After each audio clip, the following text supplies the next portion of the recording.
What's up, this is Attila and welcome to Flow of Attila number 11. For those of you who don't know me, I'm a Hungarian guitarist. I used to play in bands such as Nevermore, Satyricon, Sanctuary, Orldane solo band. I also have my Pantera tribute called Vulgar Display of Cover, and I've been doing Pantera and Dimebag related lessons and playthroughs and whatnot for the past couple of years. If you're digging what I've been doing here and want to push to grow this channel, don't forget to subscribe, hit the notification bell, comment and all that good stuff. Last time I did a raffle for those who asked questions in my last AMA.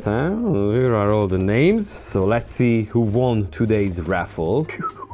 And that would be Dissonant_A. Thanks, man. I'll be doing the same the next time, so if you wanna get the chance to win some of my picks and maybe some other stuff, shoot me a question and you might win the picks and all that stuff. Ask me anything. In this series, I'm answering to your beautiful questions. And again, I'm gonna be reading the questions in my foreign and native language, which is Hungarian, and answering them in English with the best of my knowledge. And the first one will be from Tyler Lane 4254. Hey Attila, mennyi időbe telik megtanulnod Dimebag cuccait, mellesleg állattartalom? I mean, it really depends on the specific part or the song that we're talking about. You know, I've been doing this for so long that I'm more familiar with certain parts, in which case it takes less time for me to get comfortable with the parts. The structures, I've known the songs inside out for so many years, so it doesn't take too much to learn like that. There are some harder to hear maybe and harder to figure it out, especially if I haven't played those songs. It may take some time. If it's a really difficult one I've never played before and it's kind of hard to hear, maybe it would take me an hour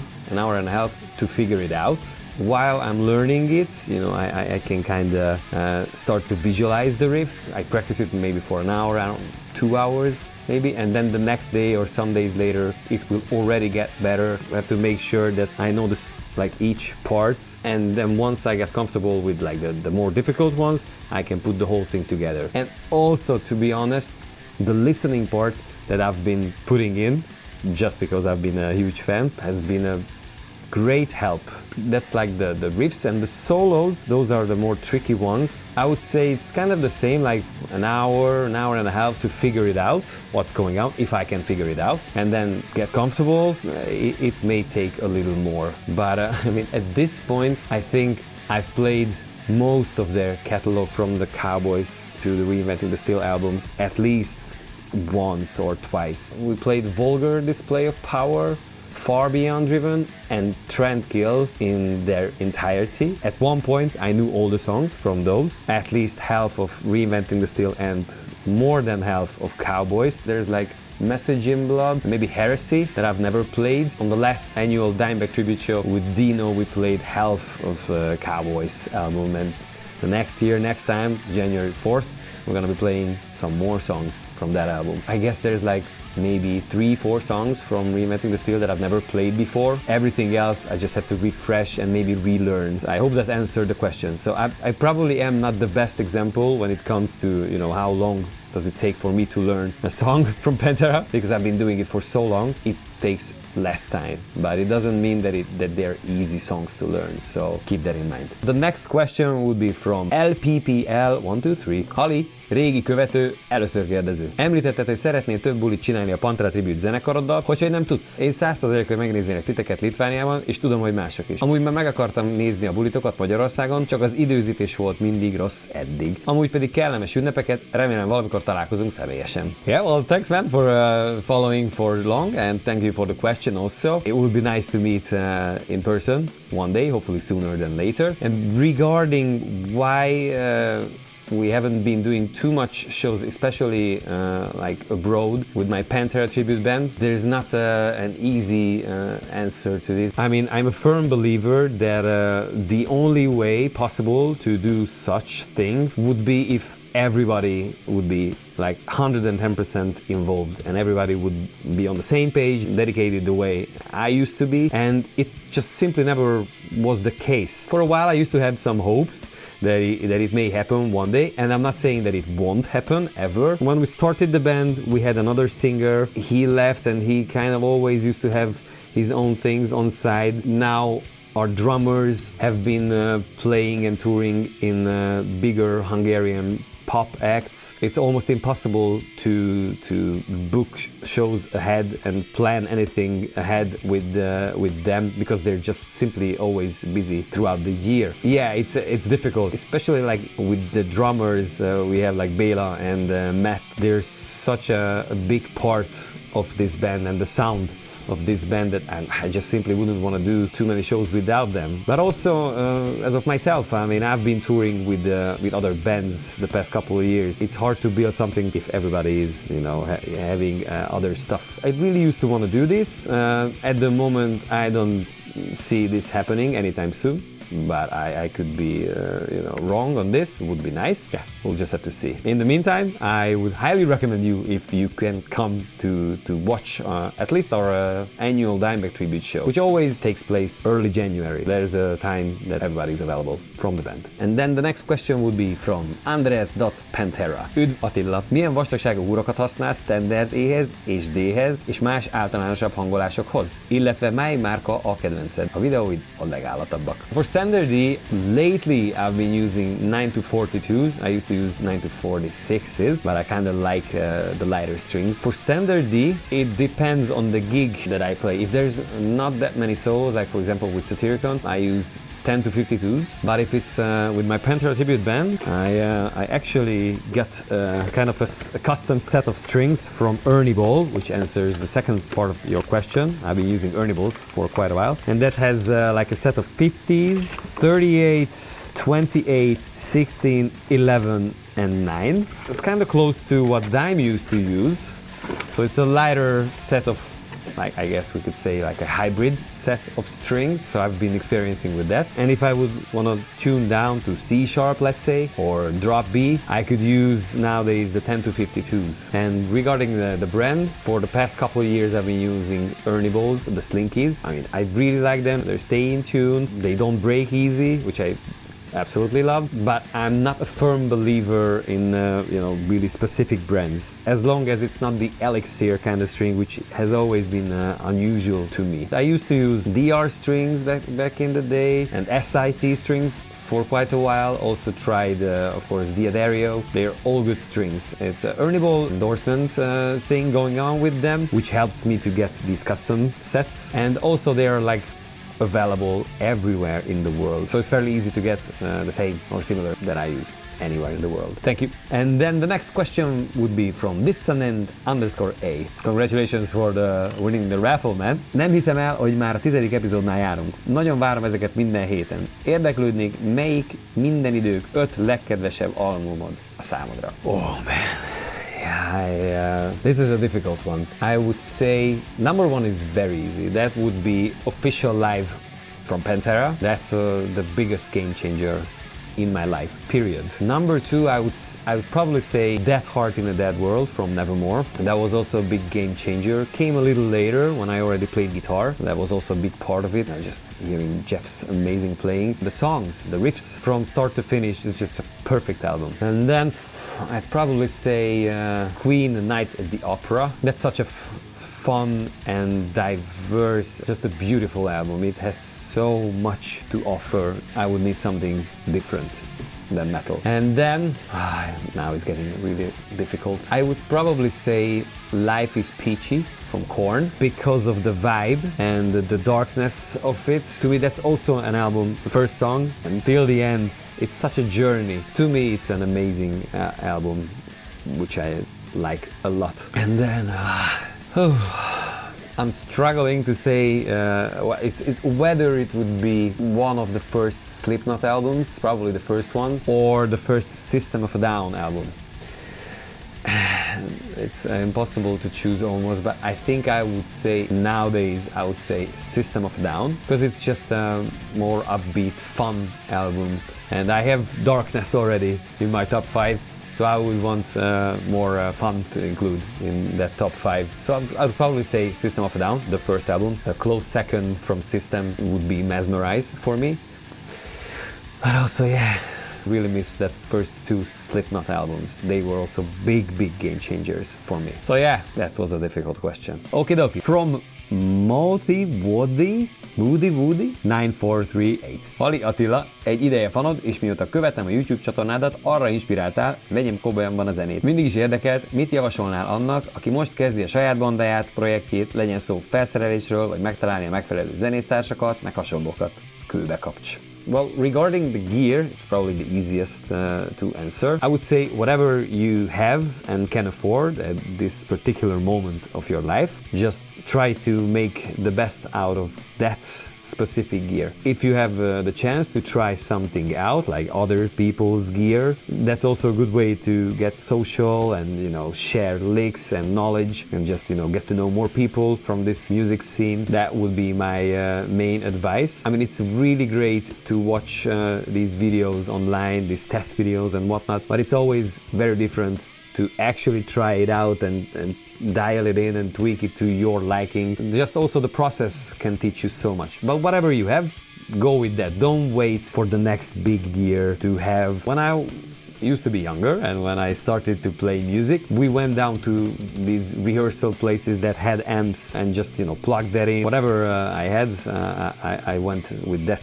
And regarding starting your own band and finding the proper people for you and for your goals, that's a very difficult one. I think it only works if you have the same goal and the same mindset. And if you want to be successful with it, you have to be completely dedicated to this. And if it's not working out, you just have to let things go. But it's always great to jam with people, to play with bands for a while and then move on. You know, I've been playing with so many bands and I learned so much from playing with them, like on a personal level, music-wise. There's so much to learn. So just go for it, jam with people, play with people, like play shows as much as you can. Rehearse, I love rehearse. But, you know, at the end of the day, just do whatever you like. And if you wanna, you know, be a quote-unquote professional, like making a living off of it, you really have to love this. Otherwise, it doesn't work out like that. And if you want to do it for fun, as a hobby, perfect. Then just find the guys that you want to hang out with. Enjoy being together and playing loud together. And if there's some shows to come up or you can make at your rehearsal place or some clubs that you know or being invited to, you know, just do it for fun. That's probably the best way to do it. I hope that I answered some or even all of your questions. Then the last question would be from John_Sandilau. A felvételektől és az otthoni játéktól, vagy a pluginoktól eltekintve használsz bármilyen analóg motyót jammeléshez vagy koncerteken? Vagy ott is digitális világban mozogsz? I mean, for the most part, the past 11 years or maybe even 12-13 years, I've been using mostly digital stuff like effect processors, starting with the fractal audio, and then I had a camper for a while. Now I'm using a Hotone stage, but I always had at least a few analog pedals like a wah pedal and the Digitech whammy pedal, which is, I guess it's not analog. Those two have been part of my rig almost forever. Recently, let me just show you. I started to use a couple more pedals. I've been using this for a while now. I just really like the sound of this. And I've been experiencing with the graphic EQ pedal for boosting that attack, that string noise. I'm gonna make a video dialing in a Dimebag sound, a Dimebag tone using very cheap pedals. I've been using, can I reach it? The Chug tuner, which is an amazing boost pedal. I'm gonna do some videos with this as well, some more. And of course it's an amazing tuner as well. Also, I've been using several wah pedals. I'm gonna talk about those as well. But there's something pretty cool that I've been using not too long ago, and that would be this. So I'm gonna tell you the story of this one, which is an amazing story. In my last flow of Attila, I was asked about the Dime CryBaby from Hell, and I mentioned the story that I used to have a CryBaby Dime wah, but it got destroyed because of an idiot whom we played together. He got drunk and spilled some beer on me, pretty much destroyed the wah pedal. We couldn't fix it. And I also mentioned that one day I would love to have a pedal like that, because that's an amazing wah pedal to achieve Dime's wah pedal sound. A couple days after I posted my last Flow of Attila, a guy named Thomas reached out to me on Instagram. He saw the video and he told me that he actually works for the company and they repair pedals, and if I would send the pedal to him, he could probably help fix the pedal. But the fact is that this happened to me like 10 or 15 years ago, and I don't have the pedal anymore. So there's nothing I could send to him. But he said that he was gonna help me anyways, so he hooked me up with Arian, his colleague. Long story short, they sent me this.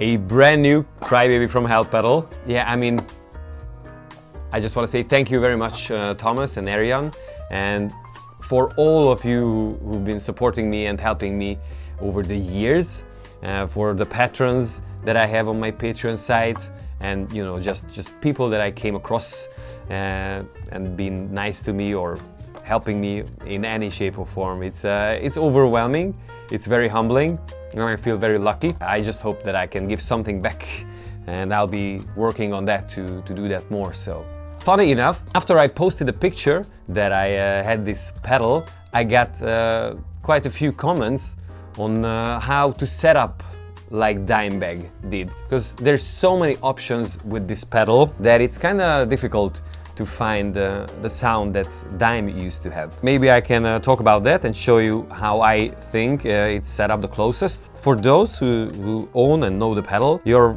aware of there's several adjustments and tweak abilities on it. For one, there's this wah range pot or whatever, which has 6 options, and I'll show you how they sound. And then there's an extra, like a fine tune for the high end and the variable for the Q, as well as like a volume boost, and you can set up how much you want to push the pedal. Let's plug it in and I'll kiri. Yes, okay.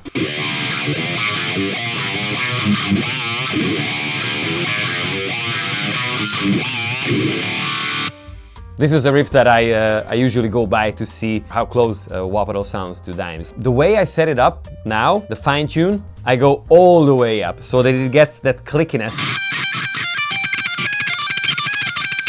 For the leads especially, it's amazing. So I'll show you, it's all the way down now. It just opens up.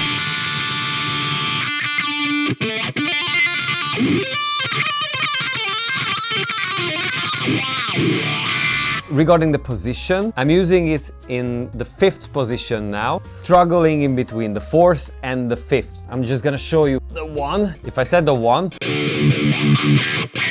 that's really subtle.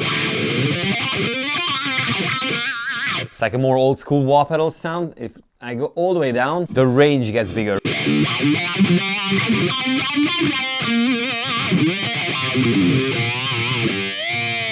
I'm just gonna show you the wah pedal in the high position and also changing these 6 positions. In position 1, there's the most high end. If I go up, you can see it kind of gets more clunky, even though it's set up fully.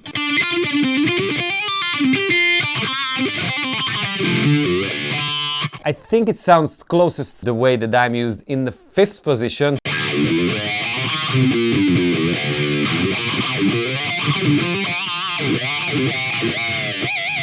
But live, I feel a little more happy with the 4th position, because it opens up a little more and it gets more aggressive.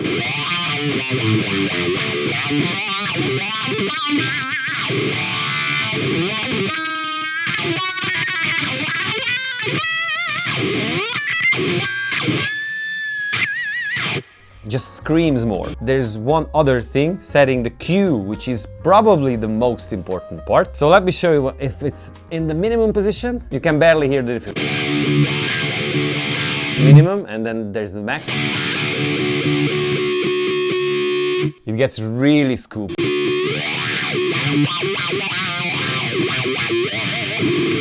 It I found this really fun if I set up to the 6th position, for rhythms especially.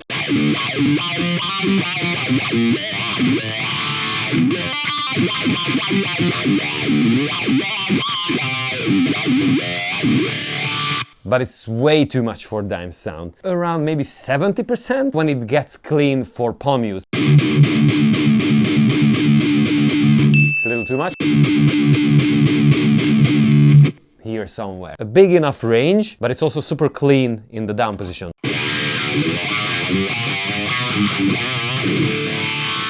To me, this is the closest, probably.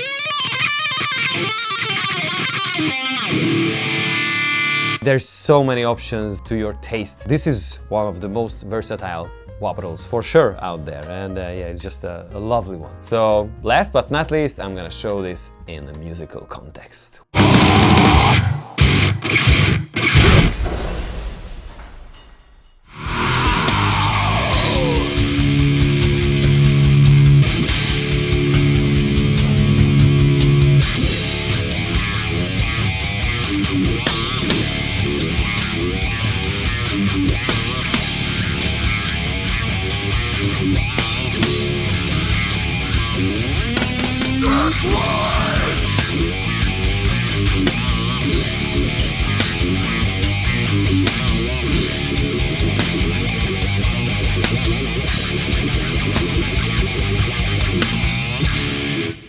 Now let's talk about this riff. I'm tuned to 440 standard D, by the way, just to make things easier. I'm gonna show you the notes and then add the phrasings. So we're gonna start on an upbeat, we're gonna pick an open E. And then there's another open E, as well as a hammer on and slide up to the 3. And then with an upstroke we go to the A1. And then down E3, and then slide up to the 5. So far. And then we keep going, upstroke on the A3, and then down on the E5 and slide up to the 6. That's the pattern. Okay, so far.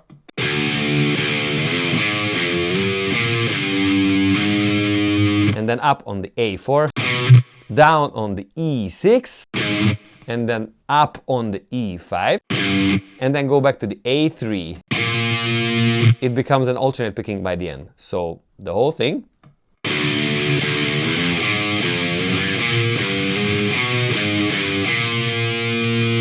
Okay, let's add some phrasings. So the slide starts around the 2nd fret and slide up to the 3, but if you slide up from the E, it's a little more aggressive. And then there's one more thing at the end. When I pick the A3, I bend it up and go back. It's like a little cheeky bend up, like a half a note. But also at the end, I bend it up. That's the Texan bend. Let's see the whole thing without the wah so far.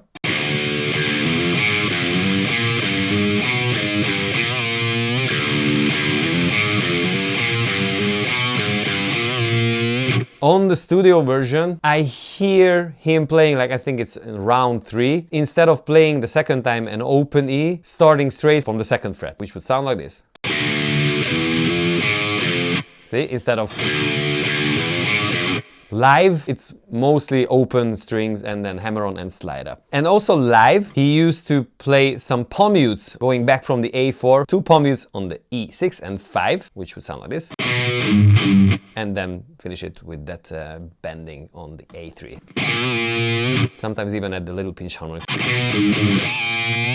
Like that. So then the wah pedal, he used really subtle most of the times, something like this.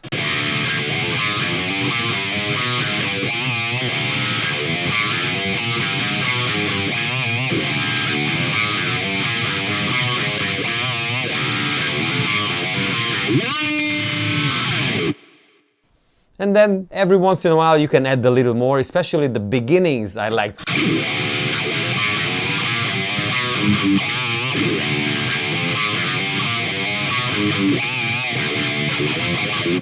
And then that crazy effect at the end. It's pretty much just a lot of footwork, which will sound and look like this.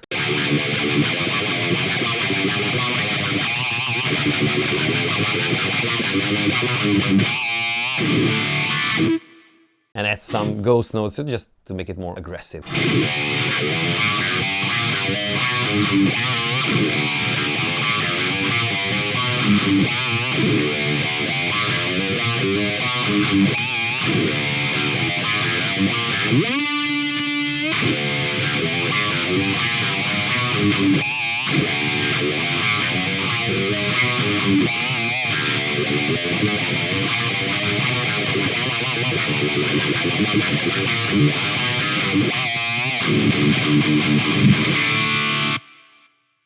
Well, thank you very much. This was it for today. I hope that you enjoyed today's flow of Attila. If you got any questions for the next AMA and or want to win some of my picks and other stuff, put your questions in the comment section down below this video. Don't forget to subscribe and hit the notification bell so that you get notified of future content. Also, I got a Patreon site, so if you want to support me and or get tabs and other exclusive contents, don't forget to check out the link down below in the description. Thank you very much. This was it for today. I wish you a lovely and fun day. Ciao.